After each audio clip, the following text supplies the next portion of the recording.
I feel that my presentation would just be a conclusion of the overall presentation as was discussed by the previous speakers. But anyway, I'll try my best to go through it quickly and not to bore you. So I hope you can lend your ears for the next at least 10 or 15 minutes, right? Well, we all know that it is known to us that most of our critically ill patients, is it loud enough? Most of our critically ill patients have multiple risk factors that really predispose them to any impairment in their skin integrity.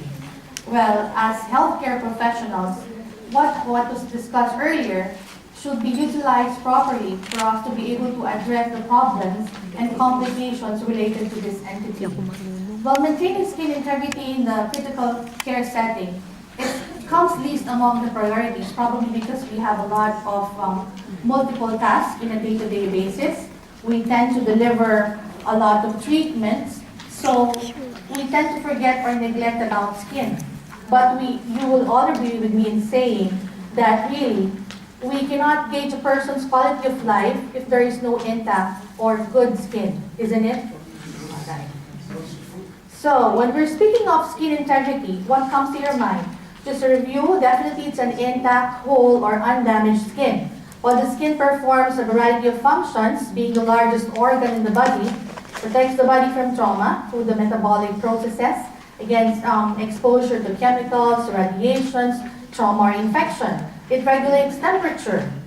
It provides optimal inner body temperature to regulate the important processes of the body. It conveys a pleasant or unpleasant stimuli as well, facilitating sense of touch. It assists likewise in the maintenance of fluid and electrolyte imbalance or balance. And last but not the least, it communicates our individuality. Through the color, through the texture of our skin, through the characteristics, we become unique from one another. This is a quick review of the layers of the skin. We have the epidermis, we have the dermis, and the subcutaneous layer. The epidermis, definitely the outer part visible to everybody, and it generates new cells to shed off the dead skin cells from the surface of the skin. And normally this trip will take about 2 weeks to a month. And don't you know that every year you have about 30,000 to 40,000 dead skin cells that are being shed off from the surface of your skin. So if you will be calculating it, it will be almost equivalent to 9 pounds or 4 kilograms of dead skin cells. It's a lot, right? So you have your dermis, which is the middle layer containing your blood vessels, your collagen, your elastin, your sweat glands, your oil glands, and your subcutaneous layer, which contains your fats. It helps protect you against trauma, or it absorbs the shock when you are in trauma. And at the same time, it regulates the temperature and holds the tissues underneath it. Well, knowing the anatomy of the skin would help us now value that skin is really vital to our physical and psychological health. But there are 5 facts we have to consider.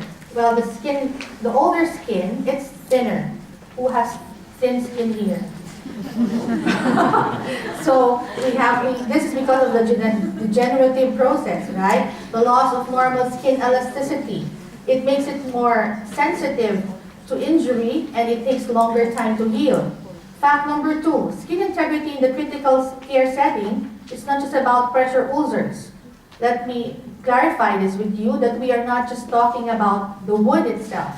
We are talking about maintenance of other functional areas such as your nutrition, your cognition, your mobility. We're talking about your level of pain, your continence. These are all integral to the management of skin integrity. Fact number 3, we have to keep our skin clean and dry, and we have to take proactive steps to do it. Utilizing the ample amount of water, proper moisturizer, the right kind of soap for the right kind of skin. So when you choose an appropriate wound dressing, you have to assess holistically. You don't just look at the wound bed.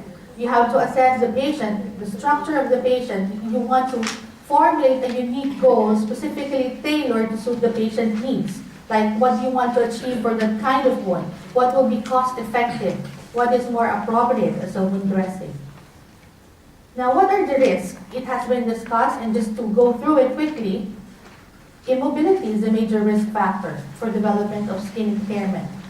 Well, it contributes definitely to friction, pressure, and shear. Then we have the advanced age, the degenerative process involved, losing the elasticity and moisture, that it poses a higher risk among our critical care patients. The inadequate nutrition, it would alter the healing process, the resistance to infection. Then we come to environmental moisture. You're talking about here the humidity, which contribute to what? Skin breakdown or skin maceration. Vascular insufficiency, likewise, it would potentiate the effect of pressure, friction, and shear.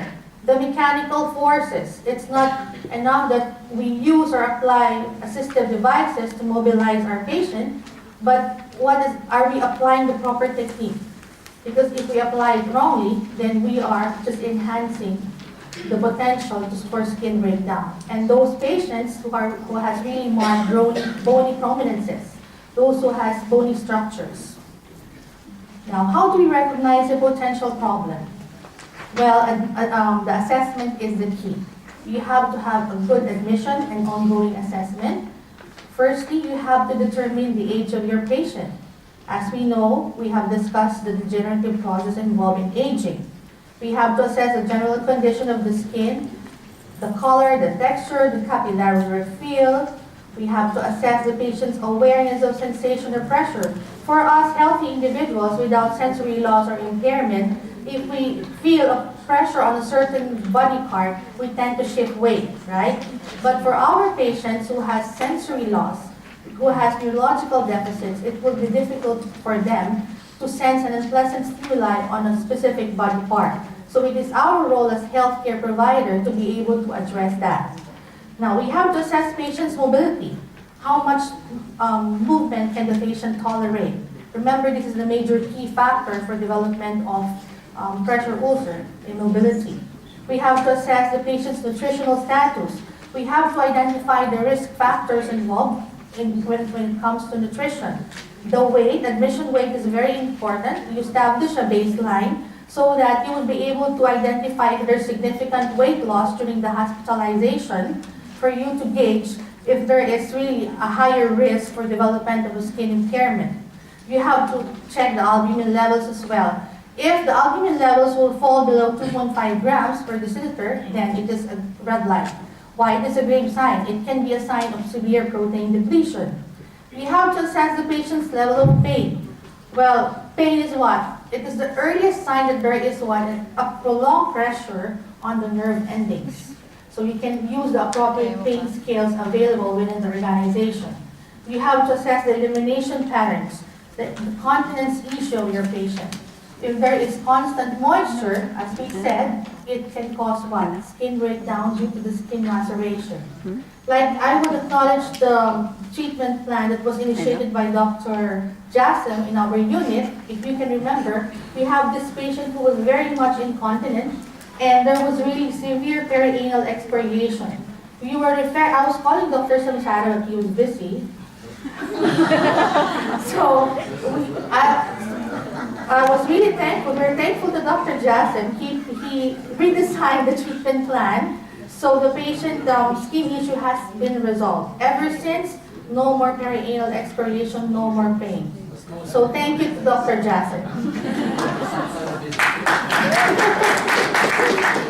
We have to assess for the environmental moisture, the humidity.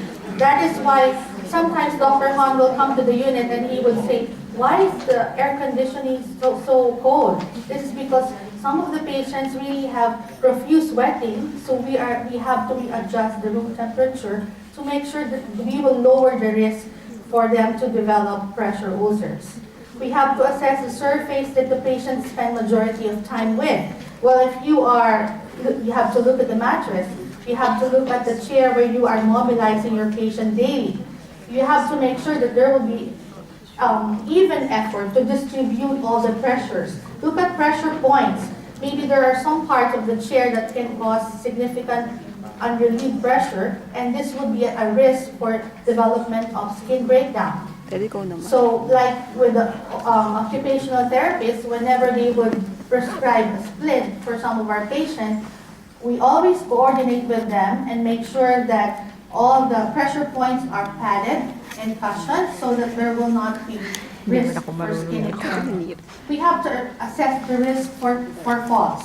Remember, if a patient is a higher risk for fall, consequently, it poses a higher risk for skin integrity impairment. And we should not stop reassessing. We have to continuously reassess whenever there is a change in patient condition or treatment plan. That is very important. What tool can assist us? Braden scale. This is very much popular in SKFC, right? Aside from the admission and ongoing assessment that we constantly utilize, we have the Braden scale, which is a summated scale developed by, this is by Barbara Braden and Nancy Bergstrom. It covers the functional capabilities of patients according to the 6 subscales. So you can have a score from 1 to 4, and the lowest score will mean what? Low level of functioning. The higher score will mean high level of functioning to no impairment or no limitation at all. So you have to interpret it this way, meaning if there is some low score, meaning there's highly impaired. They're highly impaired. If moderate to low impairment, it can fall from 3 or 4. The score can range from 6 to 23, and the risk predicted score is 18 or less. If someone is at risk, definitely we have to discuss the problem with the patient, with the family, and we involve interdisciplinary teams. We develop a patient-centered care plan, something that should be suited, customized, and tailored best to meet the needs of your patients. And document. This is very important. Nowadays, we should be thankful to electronic medical record. It's easy now to just click the documents and open it up if there are some gray areas during the handover time. We can just easily see the progress notes done by our honorable physicians, and we will be able to find out what has transpired from the last visit. This is very important for the continuity of care. Pressure ulcers. This would develop if there will be no appropriate intervention and implementation of preventive strategies. These are tissue necrosis, as from the definition that you can see, there is what? Compressed bony prominence and an external surface for a prolonged period of time. So let's look at the different stage quickly. Stage 1, you can see the skin is still intact, but there is already a presence of non-blanchable erythema. In stage 2, there is partial thickness skin loss, although there is already a shallow crater that was formed. It can be in the form of abrasion or blister. Stage 3, there is already full thickness skin loss, and it has extended down to your subcutaneous tissue. There is already tissue necrosis, and it already forms a deep crater. In your stage 4, it's somewhat similar, but it's much deeper than stage 3. It has already extended to your muscles, to your bones, and to your joints. Now, knowing this, when do we treat pressure ulcers? When do you think is the right time to do it? So, research has shown even before it occurs. Why? Because it's what? The key is prevention. It is highly preventable. So, but it's easy to say it's preventable, but it requires our focus and our vigilance in the daily care. Because we all know that if there is already pressure ulcer, then it will definitely affect our patient's recovery from illness. And it can be a challenge, and it will pose a burden to the society. Prevention is better than a pound of cure. You don't look at pressure injury, you look at other factors affecting it. You have the preventive strategy that you can use. From the acronym ulcer, easy to remember. U stands for urine incontinence. L stands for lesions, redness or erythema that we can find. Caution, use of pressure relieving devices. Energy, we are talking about here the nutrition and hydration. And repositioning every 2 hours. We often say, is it ideal every 2 hours? It is really ideal, but it's up to you on how you manage your time as healthcare providers. We are now faced with a lot of challenges in the healthcare. So it really depends on the commitment of the healthcare provider to be able to do it. Don't you know that all of you now sitting on those chairs, you can already generate a pressure of 300 millimeters mercury between your buttocks and the surface of the chair that you are sitting. So, probably more. But you know, what I'm telling is, for a normal hospitalized patient, they can even generate to as low as 50 to 90 millimeters mercury from heel to bed pressure. So what more if you will exceed that? Remember, as what was discussed by Dr. Wasti, the tolerance tissue capillary pressure is just probably around 50. So imagine if you will be generating 90 millimeters mercury, then it's enough to cause what? Tissue necrosis, tissue hypoxia, and later on skin integrity impairment. So what will you do as a healthcare provider if, let's say, you have identified risks and there are already presence of pressure ulcer? Look at the comic strip in front of you. Well, we took care of that ulcer on your heel and the one on your bottom. I don't think they'll bother you anymore. Let's say this is Dr. Samsara. He's my favorite today. Okay, then let's look at the other side of the comic strip. I don't think I'd tell him about the ulcer on the back of his head. Will you be hiding this to your patient? Or will you be doing more as, transparency, more of transparency in your provision of care? Well, statistics. The prevalence in the US, well, I was trying to find statistics that's more applicable in the UAE, but really the resources is really scarce. So we can look at statistics in the US as published by the Institute for Healthcare Improvement. So they said that there are about 2.5 million patients being treated for pressure ulcers every year. But the incidence, however, it varies from clinical setting. In the acute care, it can range from 0.4 to 38%.